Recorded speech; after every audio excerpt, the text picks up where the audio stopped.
Today's modern running shoe, the elevated, heavily cushioned, arch-supportive, pronation controlling running shoe, is the driving cause of this crazy and embarrassing rate of overuse running injuries. What the shoes do is they enable poor form. They enable poorly adapted people who really shouldn't be running to run for miles and miles, shuffling down the road or the trail into a pattern of chronic overuse injury. So the shoes enable this jarring, breaking, overstriding heel strike pattern.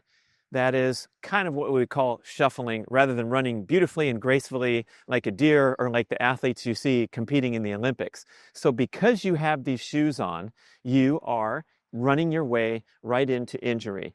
What about all the cushion and the protection and the marketing claims, the pronation control shoes? There has never been a single shred of scientific evidence to reveal that running shoes do what they say they do in all these advertisements that we've been hit with for many decades. Zero evidence that running shoes lessen impact trauma, and compelling evidence from the prominent laboratory Dr. Lieberman at Harvard that running shoes generate a 7 times more impact trauma than landing in bare feet. Bare feet are better at absorbing impact than these elevated cushion running shoes. How can that be? Well, when you see that nice padded sole, guess what? The sole only absorbs around 10% of the impact.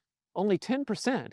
The rest of it is inappropriately dispersed throughout your lower extremities, leading to arch problems and Achilles problems and calf problems. So the shoe is there to protect you from hitting debris and broken glass and whatever else is on the ground, but the absorbing impact is completely unproven by science, and compelling science saying otherwise. The British Journal of Sports Medicine did a study and concluded that the hype and the misinformation in running shoe advertisements represents, quote, a public health hazard, because it's convincing you to go do something that's actually very dangerous and injurious, as evidenced by the crazy rates of overuse injury. So we're going to learn how to run with correct form, to not have a reliance on these elevated cushion shoes to run with poor form, and escape from this disastrous pattern of running overuse injury.